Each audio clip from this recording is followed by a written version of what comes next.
Okay, gang, for our slider, shoulder to serratus anterior rotation drill, this is basically straight from the Rotex Motion, Dr. Joe LaCava. It's just too good of a drill not to give up, even without the Rotex. So I've kind of hacked my own. This is not the same as a Rotex, okay, it's different, but I'm gonna give you a cue here to add some tension, and I feel it does a pretty decent job. But it's too good of a movement to pass up here. So what I want you to do is, if you don't have a slider, I'm just using a slider on my plastic insulation cover here. If you have a wall at home, I obviously don't want to ruin it, don't use a slider. Just use a folded up towel or t-shirt. That should work just fine. Okay, we're facing the wall here, getting the golf stance. I'm going to place this about sternum height. From here, I'm going to get heavy in my lead foot. So me as a lefty, I'm going into my downswing. Do both sides anyways, it doesn't really matter, but I'm going to get heavy in my lead foot. I'm going to push my lead foot forward and off on an angle, and that's going to help rotate my hips.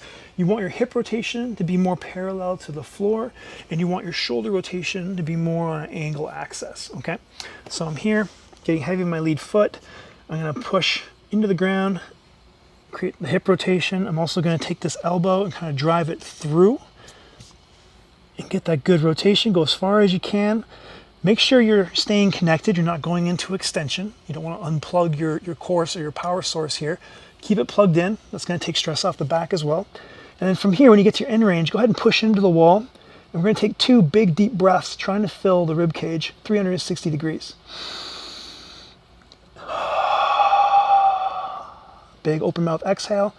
And when you take this breath, you should feel, because you are crunched down on your left side, most of the air is going to go onto your right side. Okay?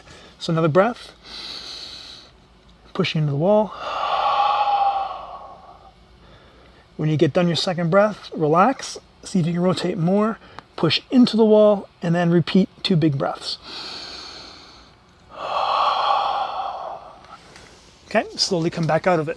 Guys, that's your slider, shoulder to serratus anterior rotation.